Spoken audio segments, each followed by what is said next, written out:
João 8,32 E conhecereis a verdade, e a verdade vos libertará.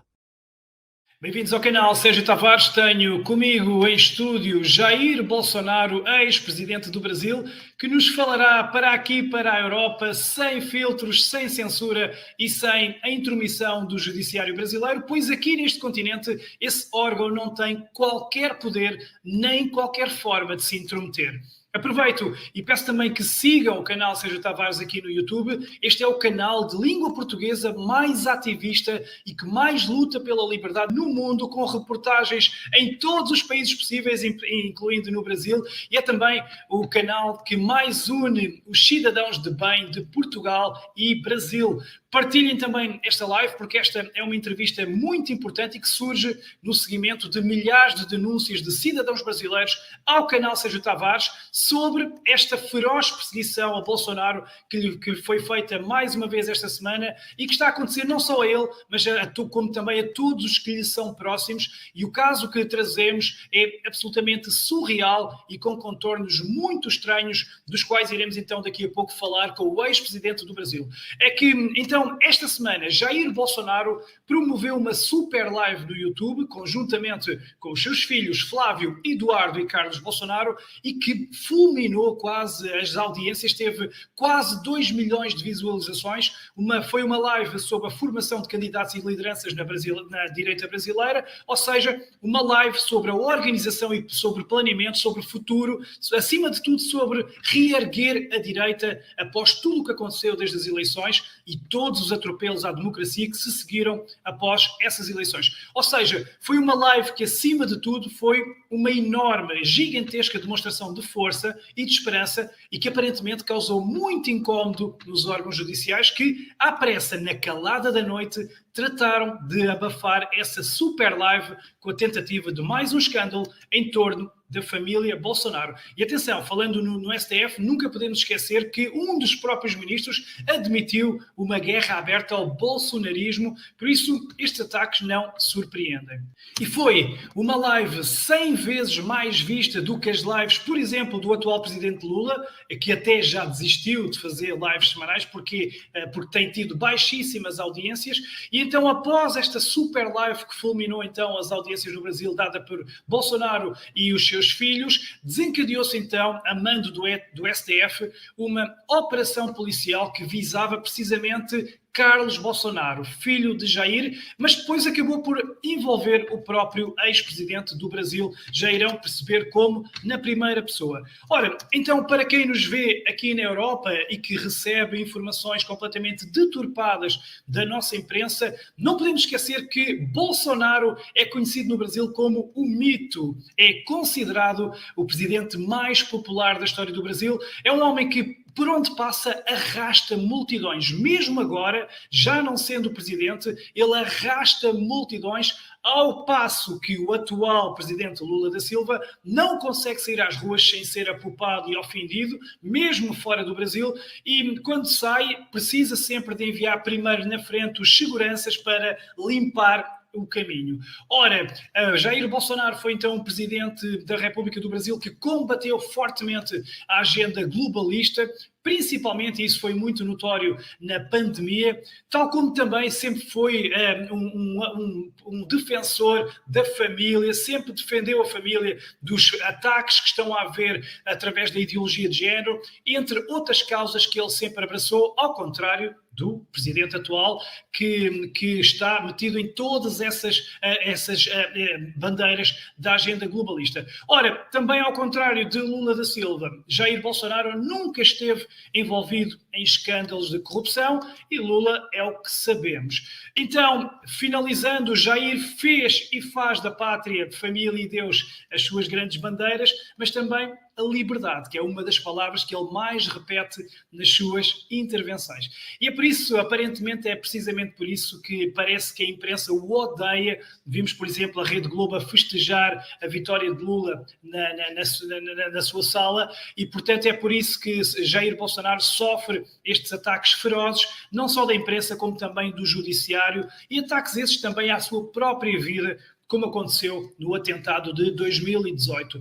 Todos os pretextos são usados para denegrir a sua imagem, para o atacar e até para o impedir de estar em eventos importantes, como sucedeu o ano passado. Após o convite para estar presente em Portugal numa cimeira de direita, foi convidado pelo Partido Chega, o Judiciário Brasileiro, o STF, arranjou à pressa uma investigação, imagine-se, sobre o certificado vacinal de Bolsonaro sobre o Covid. E com isso, um processo que obviamente não deu em nada, apreenderam o passaporte de Bolsonaro e com isso ele ficou impedido de fazer a sua viagem para Portugal e de participar nessa cimeira de direita. Foi absolutamente flagrante e que foi propositado apenas para o impedir. E até, imagine-se, até os próprios passeios de lazer de Jair Bolsonaro são usados para o perseguir. Chegamos ao cúmulo de ter agora o Ministério Público um inquérito em curso para apurar se Bolsonaro importunou uma baleia enquanto andava de jet ski. Ora, esta raiva, este ódio pelo chamado capitão do povo e o homem mais amado do Brasil é de facto por demais evidente, chega também à imprensa aqui da Europa e, portanto, este caso desta semana que aqui trazemos hoje foi só mais um de inúmeros episódios de perseguição a este homem e com essa absoluta cumplicidade da imprensa. Sem mais demoras, vou então pedir à minha produção para adicionar Jair Bolsonaro à transmissão. Jair, muito boa noite. É um orgulho enorme tê-lo aqui diretamente para Portugal e para a Europa. Então peço-lhe, Jair, resumidamente, o que é que tentam acusar o seu filho nesta investigação e a sua opinião sobre isso, a sua justificação para isto, para estes ataques, para esta perseguição, não só a si, como à sua família. Primeiramente, meus cumprimentos a todos, portugueses e brasileiros. E, rapidamente, a Justiça brasileira, o Supremo Tribunal Federal, tirou o Lula da cadeia e depois o tornou elegível. E depois, o Supremo Tribunal Federal, que 3 dos seus ministros compõem o Tribunal Superior Eleitoral, também trabalharam lá, fazendo gestões para eleger Lula a qualquer preço. Bem, acabaram as eleições do ano passado, ninguém consegue entender como Lula da Silva ganhou as eleições, com 50,9% dos votos. Ninguém do Brasil entende isso, nem nos estados mais pobres, onde ele sempre teve uma boa votação no passado. Bem, terminamos o ano de 2022, eu saí do Brasil, fui para os Estados Unidos, e no dia 8 de janeiro, houve aqui uma armadilha por parte do Lula. Eu chamo aqui de Capitólio Tupiniquim, onde houve uma convocação de última hora, brasileiros de verde e amarelo foram para a região da Praça dos Três Poderes e houve invasão e depredação de prédio público. Se bem que quando esses brasileiros chegaram lá, já estava tudo depredado, tudo quebrado. Bem, e depois, então, começou mas a perseguição continuou. Primeiro, eles querem vincular a mim a qualquer custo o que aconteceu no dia 8 de janeiro. E não consegue achar nada porque eu estava fora do Brasil e não participei de absolutamente nada. Mas muitos daqueles que participaram, alguns erraram, mas estão sendo condenados a apenas 17 anos de cadeia pelo Supremo Tribunal Federal. Não deviam ser julgados lá. O julgamento, para quem não tem foro privilegiado, como deputados, senadores, presidente da República, tudo é primeira instância, mas o Supremo Tribunal Federal, na pessoa do seu ministro Alexandre de Moraes, ele mesmo conduz todo o inquérito, e ele mesmo faz o relatório e ele conduz a votação, de modo que as condenações aqui são pesadas, 17 anos de cadeia. Bem, no tocante à minha pessoa, perseguição em cima de perseguição. Tudo fazem para achar uma maneira de me condenar, mas não acham nada, porque não tem nada. Fiz um governo limpo no Brasil. O ano passado sofri busca e apreensão na minha casa, porque eles estavam procurando um cartão de vacina, e eu não tomei vacina. Então não tinha cartão de vacina, eles achavam que eu tinha um cartão falsificado de vacina, não acharam nada. Agora, domingo, fizemos uma super live aqui, chegamos a bater pico de 500 mil pessoas, e ultrapassa atualmente os dois sites nossos a 4 milhões de visualizações. Mas Sim, a live de domingo teve uma coisa muito importante que tem a ver com o que aconteceu no dia seguinte. Eu citei uma notícia da Venezuela. Que notícia é essa?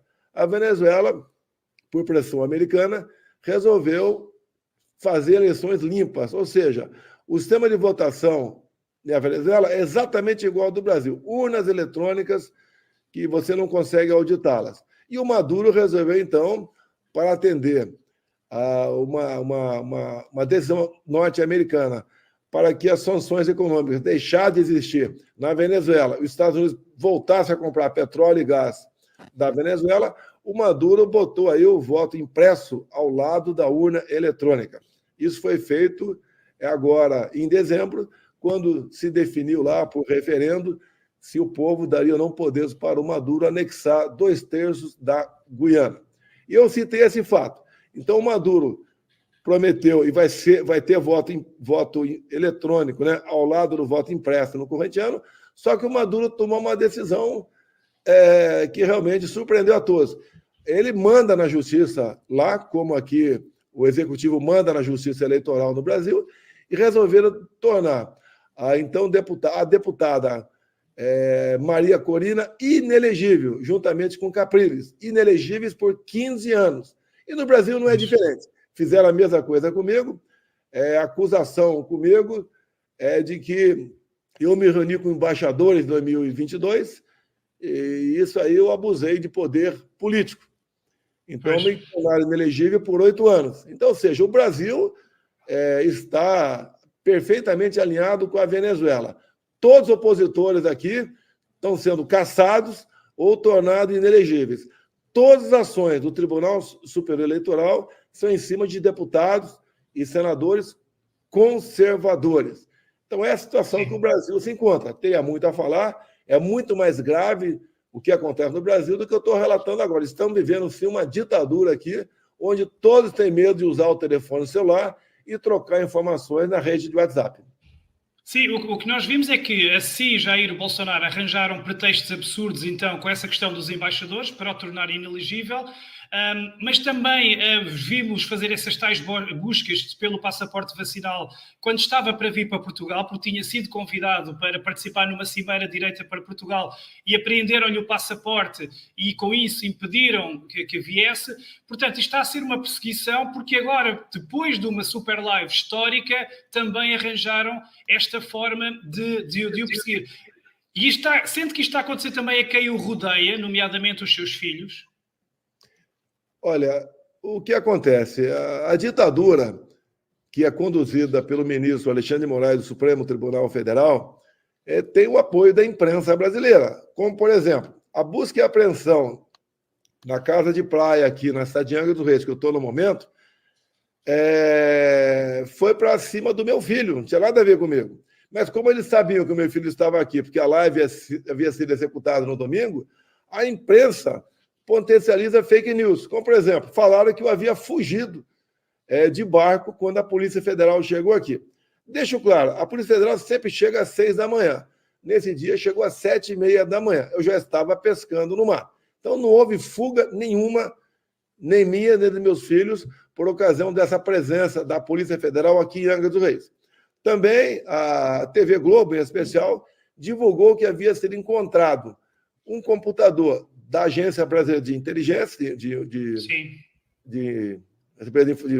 Inteligência, a ABIN, na casa do meu filho lá no Rio de Janeiro. Depois, a própria Polícia Federal falou que não foi encontrado absolutamente lá, nada. E outra coisa importante, a busca e apreensão, ela foi feita em cima de uma mensagem de uma assessora do meu filho Carlos para o delegado Ramagem. E como se essa mensagem havia sido trocada em 2020, quando o Ramagem ocupava a agência, a ABIN. Na verdade, a mensagem foi em 2022. Foi em outubro de 2022. O Ramagem já estava afastado da ABIN há mais de 5 meses e já era deputado federal eleito, porque a mensagem é de meados de outubro. Ou seja, mentira em cima de mentira por parte da imprensa. Eles desmentem só horas depois, quando a notícia já mais que circula no Brasil e também fora do Brasil, a notícia chegou de forma distorcida. Mas aqui a questão é que essas ordens do Supremo Tribunal Federal foram dadas na calada da noite, precisamente após a Super Live, que fulminou as audiências.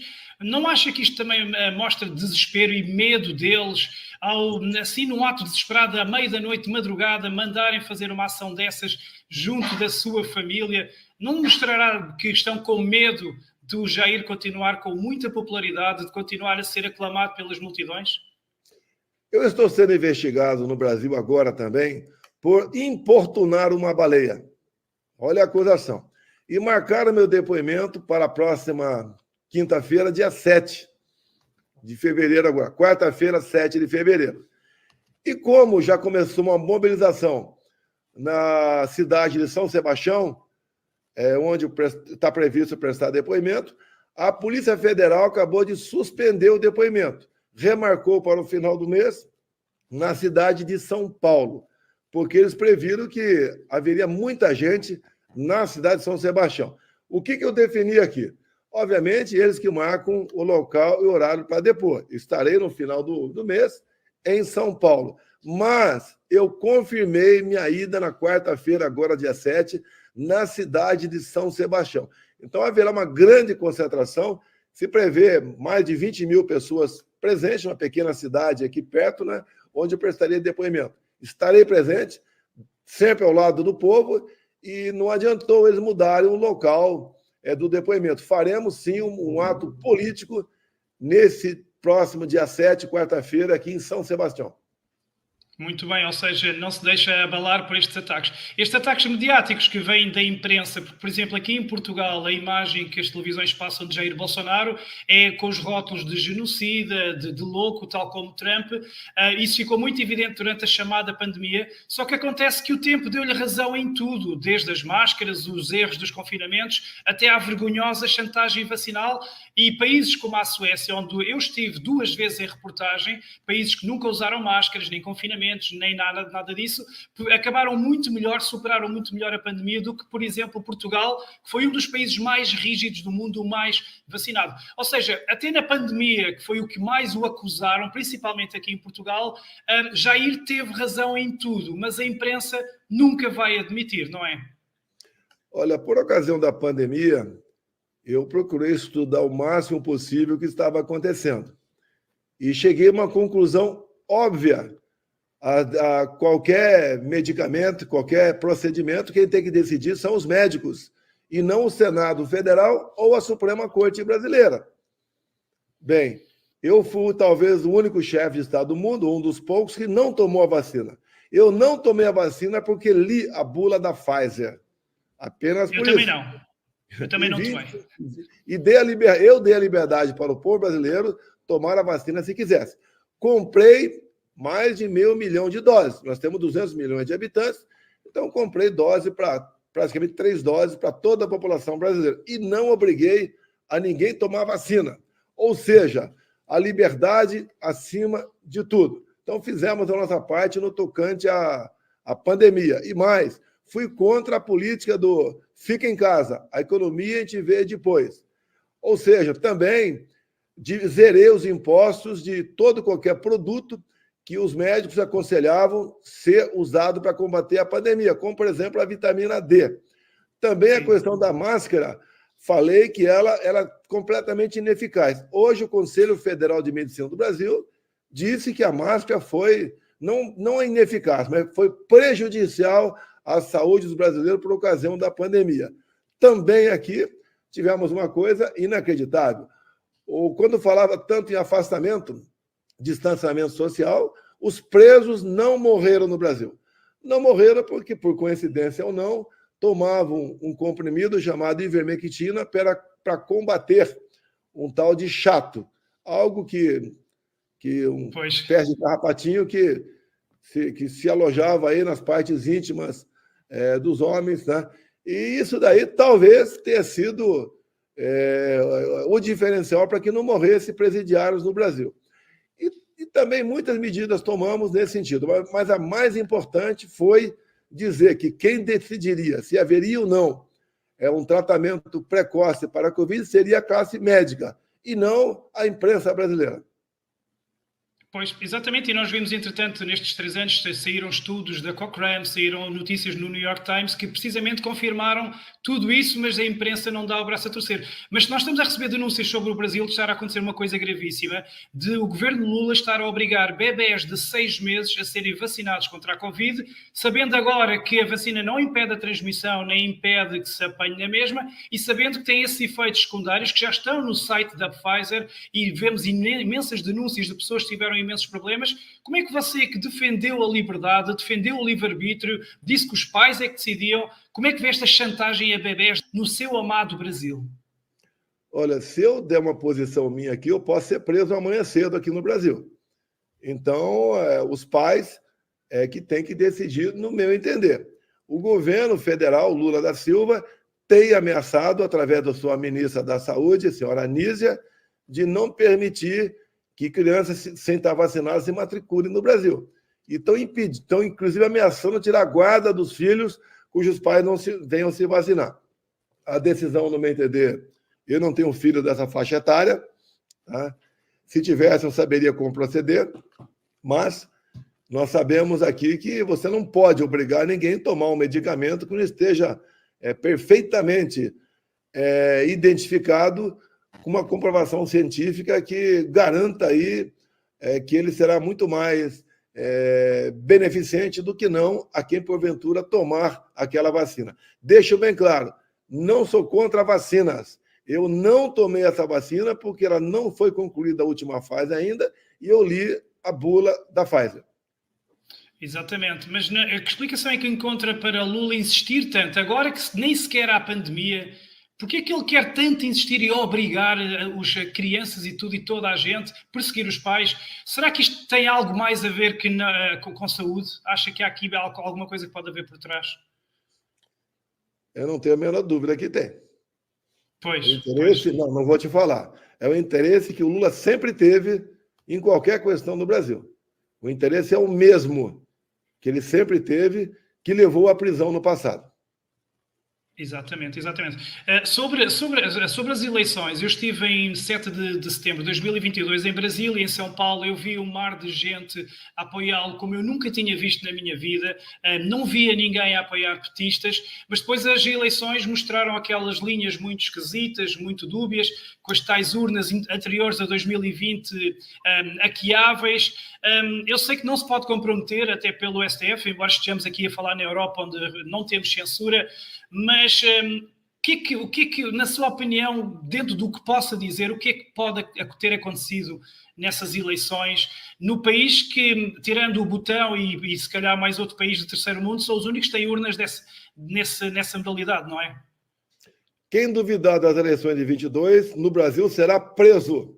Preciso falar mais alguma coisa? Será preso. Pois. Até o Maduro mudou lá a sua forma de fazer eleições. Tem a urna eletrônica, nós temos aqui, e tem o voto impresso do lado da urna eletrônica. Repito, quem no Brasil duvidar das urnas eletrônicas, quem duvidar das eleições de 22, será preso e não terá prazo para ser julgado e não terá data para sair da cadeia. Exatamente, e essa resposta diz tudo e diz também do estado da liberdade de expressão no Brasil. Eu tenho entrevistado algumas figuras importantes, como Alexandre Garcia, Alan dos Santos, políticos como o seu filho Eduardo Bolsonaro, a Bia Kicis, etc. E todos acusam que o STF está a matar a democracia, está a pisar a Constituição, está a asfixiar os seus cidadãos com os seus direitos elementares, nomeadamente com a liberdade de expressão e com o PL da censura que tivemos. Quão grave é a situação no que diz respeito aos direitos e à liberdade da democracia aí no Brasil? Com menos de $1 milhão e um telefone celular, eu me elegi presidente da República em 2018. A esquerda, vendo meu crescimento, tentou me assassinar com a facada que eu recebi no dia 6 de setembro de 2018. O delegado da Polícia Federal, que fez um inquérito sobre o assassino, o Adélio Bispo, concluiu que o Adélio agiu de forma isolada. Bem, esse delegado, que teve essa conclusão, acabou de ser nomeado diretor de inteligência da Polícia Federal pelo senhor Lula da Silva. Ou seja, Lula presenteou esse delegado e chegou à conclusão que a facada que eu tomei foi um mero maluco que deu a facada em mim. E você pode ver, nesse mesmo dia, quase no mesmo horário que ele deu a facada em mim, uma pessoa tentou entrar na Câmara dos Deputados com um documento falso do Adélio Bispo. E por que isso? Se o Adélio tivesse, como ele deu a facada, se ele tivesse desaparecido ali, não fosse preso, poderia alegar que ele estava em Brasília. Seria o álibi perfeito. Nem isso a Polícia Federal investigou. No dia seguinte da facada, 6 de setembro de 2018, 3 advogados foram para o Juiz de Fora, onde eu estava, então, hospitalizado com a facada, para defender o Adélio. Você pode ver, dia 7 de setembro, feriado nacional, 3 advogados, um com avião particular, vai para o Juiz de Fora para defender a integridade do Adélio. Está na cara que não foi para isso. Foi para dar devido conforto ao Adélio, para ele ficar quieto, com toda a certeza, que nada aconteceria com ele. Pois, mas temos informações aqui na Europa, em Portugal, que estão a ser perseguidos jornalistas, parlamentares, às vezes alguns com crimes do futuro, e temos jornalistas como Alain dos Santos, que tiveram que fugir, temos imensos outros jornalistas que fugiram aqui para Portugal por causa da perseguição. Estão também a atacar todos aqueles jornalistas e profissionais que pensem diferente da esquerda e do governo? Olha, tem vários jornalistas que estão nos Estados Unidos, temos também no Paraguai, além de muitas pessoas do povo também. Porque a perseguição em cima de quem estava no dia 8 de janeiro do ano passado, lá na Esplanada dos Ministérios, continua. Então, ele sai daqui com medo de prisões. E já tivemos casos de condenações aqui de pessoas que nem estavam em Brasília. Ou seja, a perseguição é enorme em cima dos brasileiros. Vivemos, sim, uma ditadura em nosso Brasil, infelizmente. Mas e a questão do STF é que passa-se aqui a imagem que o STF é uma espécie de governo não eleito, acima do próprio governo, acima de tudo, absolutistas, que pisam a Constituição, mas que depois dizem frases como vencemos o bolsonarismo. Isto é real, essa situação, ter um Supremo que se gaba, se orgulha de ter vencido um candidato presidencial? Olha, a maioria dos ministros do Supremo comemoraram muito a eleição do Lula. E alguns diziam lá que evitaram, com a eleição do Lula, que o Brasil se tornasse uma ditadura com Jair Bolsonaro. Agora, nós sabemos que o Lula da Silva é ligado ao ditador Maduro, ao ditador Ortega da Nicarágua, ligado também ao regime cubano, o Partido Comunista do Brasil aqui, que é base de apoio do Lula, é ligado à Coreia do Norte. Nós sabemos também que o Lula aqui acha que o Hamas não é um grupo terrorista, são pessoas apenas que lutam por uma autonomia e independência da Palestina. Então, o Lula da Silva é ligado a esse tipo de gente. Como o Lula da Silva é ligado também às Farc, as Forças Armadas Revolucionárias da Colômbia, um grupo narco-terrorista lá da Colômbia. Então, o Lula é esse tipo de gente que desgasta os valores familiares do Brasil, que ataca quem produz no Brasil, como, por exemplo, ele detesta o agronegócio brasileiro, ele é contra o armamento do cidadão de bem, ele é um desarmamentista, ele ataca as religiões do Brasil, ele defende o aborto, defende a ideologia de gênero, ou seja, é uma péssima pessoa em todos os aspectos. E essa pessoa foi colocada lá por essas pessoas, no meu entender, ou foram ajudadas por essa pessoa, dizendo que ele fez voltar a democracia em nosso Brasil. Completamente diferente do sentimento da grande maioria do povo brasileiro. Como eu te disse agora há pouco, não haverá o depoimento no dia 7, quarta-feira, aqui na cidade de São Sebastião, aqui no estado de São Paulo, mas eu me farei presente. E vocês verão a forma que a população se aglomera, se junta e se faz presente para me ouvir. Lula da Silva não consegue ir tomar um refrigerante numa padaria aqui no Brasil. As eleições dele foram comemoradas apenas dentro dos presídios. Mas nem no Nordeste teve qualquer comemoração pela eleição do Lula. Sim, sim, sim, vamos precisamente ver imagens disso. Mas falou aí nos criminosos. No seu mandato, o Brasil estava em progresso, apesar da pandemia, estava a ter números impressionantes, a criminalidade estava a baixar e agora temos um governo que decidiu desarmar a população, decidiu descriminalizar os pequenos delitos, decidiu não punir os delinquentes, que agora sentem impunidade e os crimes dispararam. Nós temos recebido imagens de pilhagens, de crimes arbitrários a pessoas que estão numa moto em andamento. Piorou assim tanto a situação no Brasil com estas medidas que o presidente, que diz que é só para tomar uma cervejinha e, portanto, não faz mal a roubar um celular. Como é que está a situação? Bem, piorou porque o Lula da Silva acabou de anunciar aqui no Brasil que pequenos furtos não serão passíveis mais de prisão. É como acontece em alguns estados democratas nos Estados Unidos. Ele, com toda certeza, a tendência é definir um valor, né, ou apenas por ser furto, vai estar liberado no Brasil. Ou seja, além da maconha que está para ser liberada por parte do Supremo Tribunal Federal. Ou seja, ele está a tornar tudo possível. O aborto, a despenalização das drogas, a incentivar a criminalidade e tudo mais, daí ter piorado então a situação no Brasil. Por fim, eu vou-lhe agora então só uma última questão, tem a ver com o futuro. Já percebi que Jair está motivado para continuar a dar a cara pela direita, pelo bem. O Brasil está-se a reerguer depois do que aconteceu no 8 de janeiro. Eu tive a oportunidade de entrevistar alguns prisioneiros do 8 de janeiro que dizem que o STF tem sangue nas mãos. Já morreram pessoas do 8 de janeiro presas de forma arbitrária, pessoas que estavam presas apenas por estar em frente aos quartéis e nem sequer tinham participado nos problemas. Mas estive também com o seu filho Eduardo Bolsonaro agora num seminário aqui em Portugal, que dizem que está na hora da direita se unir, fazer alianças com as direitas da Europa, com a direita de Portugal, daí também esta nossa entrevista, este nosso intercâmbio aqui. Vou-lhe pedir uma mensagem final para os eleitores da direita em Portugal, nomeadamente o Chega, que vai ter umas eleições muito importantes agora no dia 10 de março. A sua mensagem para os brasileiros também aqui em Portugal, que veem estas notícias terríveis que se passam no seu país amado.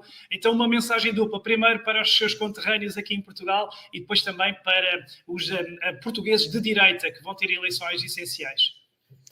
Primeiro, antes de responder a tua pergunta, dizer que alguns jornais do Brasil estão criticando o presidente Maduro, que tornou inelegíveis os seus opositores. Mas não falam que aqui foi um trabalho da Justiça Eleitoral, que o Lula tem dominância, que me tornaram inelegível também. Então, eles estão defendendo que a Maria Corina, na Venezuela, dispute a eleição, volte a ser elegível, mas não toca o meu nome no tocante a isso. No mais, nós temos que reagir. Reagir como? Eu uso muito a Bíblia aqui, certos versículos, para nos fortalecer. E tem um versículo que diz, né? Por falta de conhecimento, o meu povo pereceu. Ou seja, nós devemos conversar com quem está do nosso lado, os mais humildes, para mostrar os malefícios do comunismo, do socialismo, dos partidos de esquerda no Brasil e no mundo, para nós mudarmos a situação. Não podemos ficar calados, caso contrário, eles vão dominar. Se a vida de vocês não está fácil hoje, pode ter certeza que ela ficará muito mais difícil no futuro se nós aí não lutarmos. Então, a todos os portugueses, pessoal da Europa, América do Sul, vamos lutar por nossos países, por Deus, pátria, família, liberdade, por liberdade de expressão, por liberdade econômica. Vamos lutar pelo legítimo direito à defesa. Vamos fazer a nossa parte. Vamos continuar lutando, porque nós temos como vencer essa batalha. Não vai ser fácil, mas eu tenho muita esperança, muita fé em Deus, em primeiro lugar, que nós venceremos essa batalha. Exatamente, e referiu aí liberdade, tantas vezes que eu ouvi falar na palavra liberdade, é incrível ter visto um presidente como Jair Bolsonaro a entoar tantas vezes e enunciar essa palavra. Jair Bolsonaro, muito obrigado pelo seu tempo, pela sua entrevista para Portugal, esperemos que chegue muito longe esta mensagem, estão a acontecer coisas gravíssimas no Brasil, o canal Sexta Vaz tem recebido pedidos de ajuda aos milhares para denunciarmos os atropelos que está a haver à democracia, portanto é muito importante este seu testemunho. Muito obrigado, Jair. Felicidades e até breve. E despeço-me também de todos vocês aí desse lado desta live, esta entrevista com o ex-presidente do Brasil, Jair Bolsonaro.